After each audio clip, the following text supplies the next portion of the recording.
Hi, I'm Rob Cram, and today we're taking a look at Watch Dogs Legion. At last we've got it in our hands, and we're going to be able to run some benchmarks using the RTX 3090.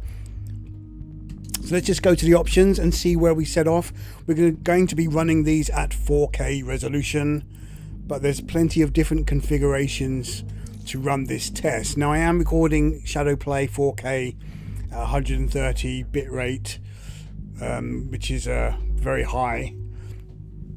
That's going to have a small impact on the performance, but not massive impact, maybe up to 5% at the most. So here are the first settings we're going to run. We're going to run the Ultra preset.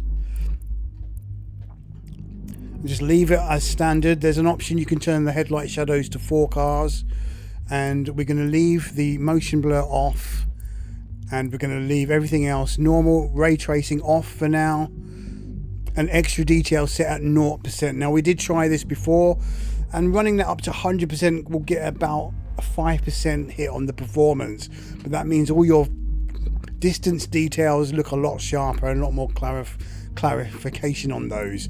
Anyway, clarity, sorry, on the distance details. Right, so here are the settings. Let's do the first benchmark. So I assume this will run nicely at 4K 60 FPS or more.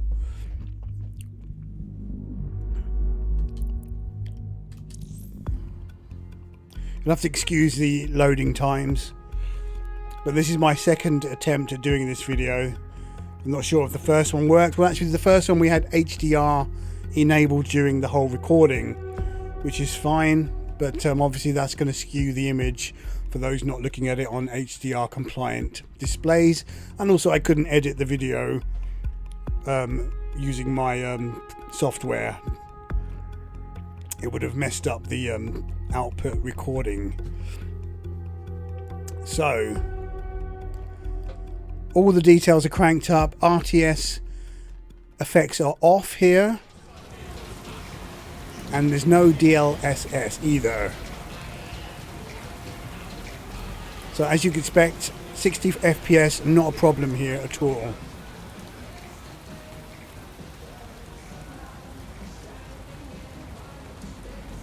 You can see there, top left of the screen, using about just under 10,000 gigabytes of VRAM for the RTX 3090. See it dropping to below 56, 57. Remember, we are running this at ultra settings though, so bear that in mind. That's the maximum details.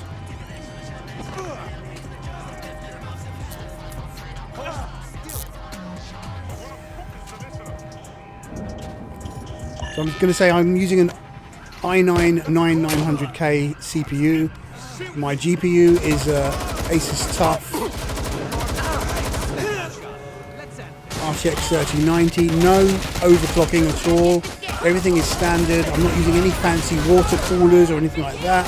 I'm using the standard air blowers that come with the GPU, and I'm using a reasonably nice air blower for my CPU, but nothing fancy, nothing that's going to push me beyond the realms of normality that some other benchmarkers might be using.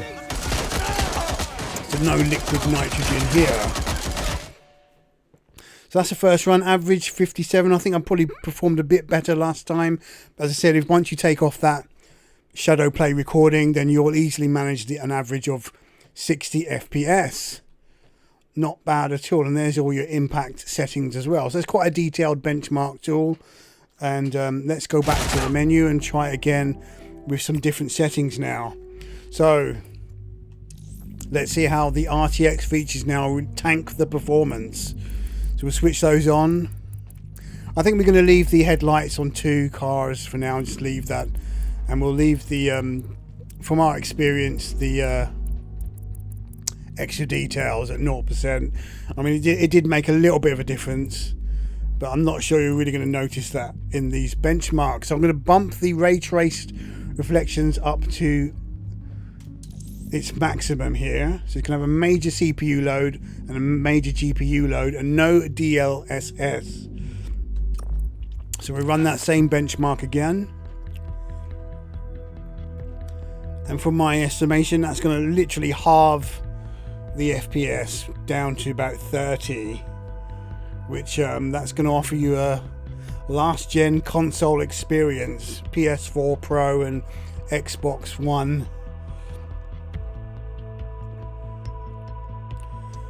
Kind of experience. Well, not necessarily at 4K, but yeah, that 30 FPS definitely feels different to 60. So 34 starting off, not bad.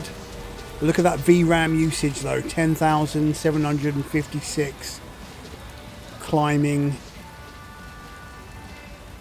I think that's going to cripple some GPUs that don't have that much. Remember, the RTX 3090 has 24 GB to spare, and that really comes into its own when you bump it up to 8K.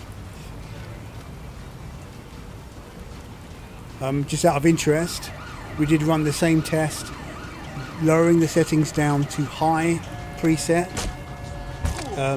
No ray trace reflections, obviously, but we managed to get the about an average of about 30 FPS at 8K using the high settings, which is not bad.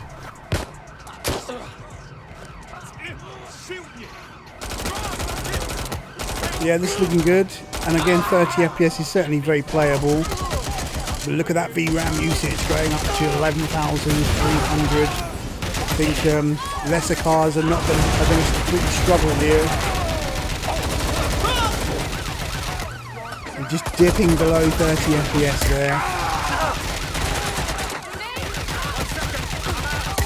Yeah, I think a lot of Ubisoft games rely on the CPU for some of the effects, and that kind of dips it down. But there you go, as you can see, an average of 32 FPS, so that's certainly very playable.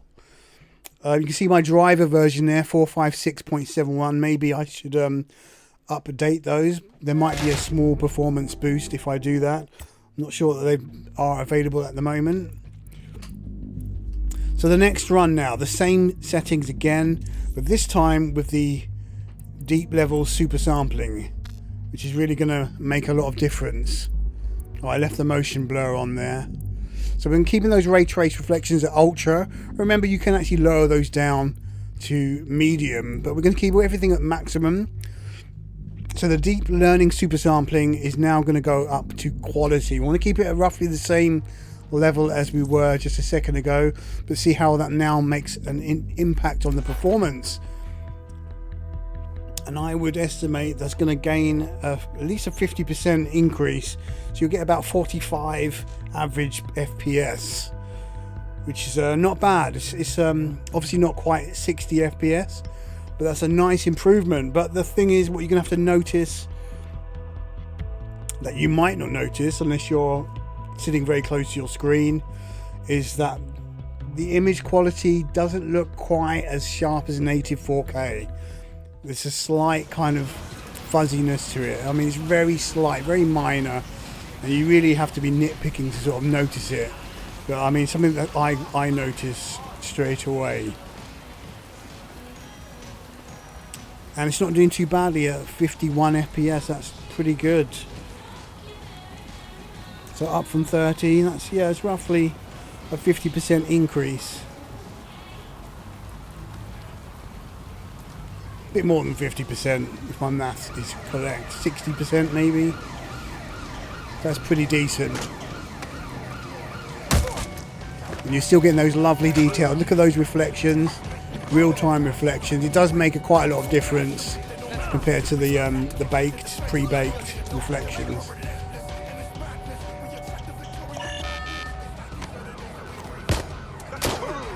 So not bad. That this is on the quality preset, remember.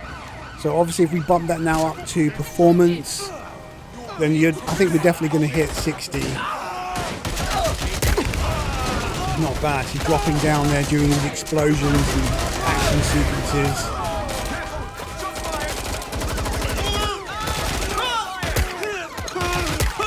And some people have said my clocks are pretty low on my GPU. I could probably boost those up to probably around 2,100 megahertz. I've tried that before, and yeah, I just want to keep all my equipment at stock levels. I don't want to start tweaking and fiddling. I mean, you can sort of become a bit anal with these things. But there you go, an average of 50 FPS. Yeah, I just want to keep everything at standard level so people can sort of say, yeah, that's at the basic level, and at least I know that there's some room for improvement should I want to start tweaking. But you can end up sitting there tweaking forever to try and get those extra frames pushed in. So that was DLSS at quality settings. So if we now put that up to performance and run the benchmark, we should now see an improvement to probably get that up to 60 FPS, which will be brilliant. So I haven't actually started playing this game. I've had the game in my hands for some hours now. I haven't actually started playing it yet. I've been running these benchmarks excitedly, and it's been great so far. I mean, the 8K benchmarks have been a real eye-opener, and I'll do a separate video for those. But for now, I did another video with the HDR enabled. That had a little bit of an impact, but not much. But the video, I've uploaded that video anyway, and here you can see straight away nice improvement already on that performance. Now there was another DLSS ultra performance setting. I'm not going to bother with that one, but I mean that one will probably boost it up even more. But here we're seeing that holy grail of 60 FPS at 4K ultra settings with ray traced reflections on their ultra setting, but with DLSS running at performance. So yeah, game looks great. Not as sharp as native 4K, but obviously you're gaining that nice FPS with all these real-time reflections. As you can see there on that nice bit of a silver panel, the lighting beaming off of that and reflecting back. Yeah, looking good. So this might be my preferred method of playing it when once I get settled into the game.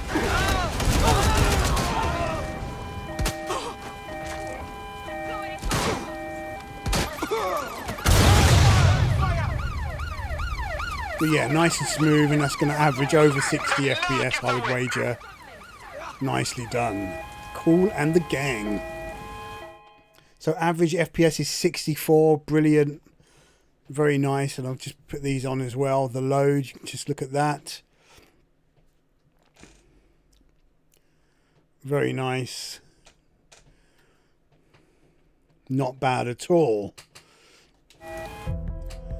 So, is there anything left to do here? I've pretty much exhausted all the options. I can try, just for those that are interested, if we now bump up the headlight shadows to 4 cars. Not that there was any cars there, so I'm not sure that would actually make any difference. But the other thing that really canes it is the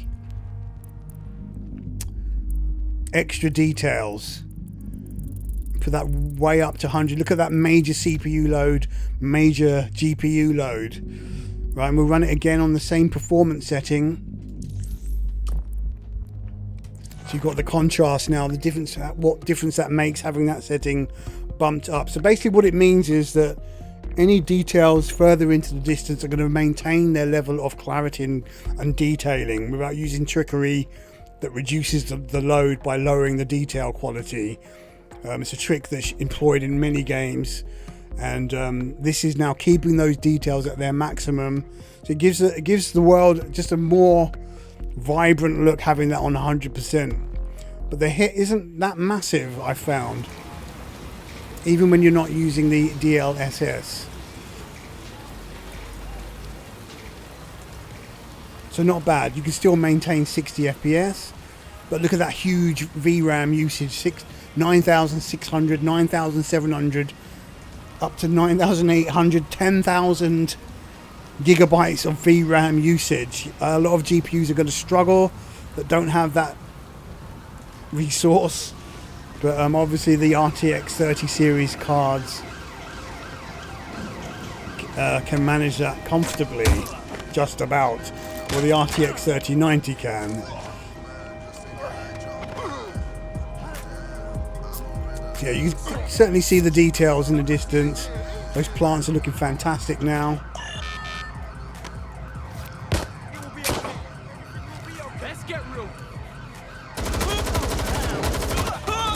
Up to 70 FPS, not bad.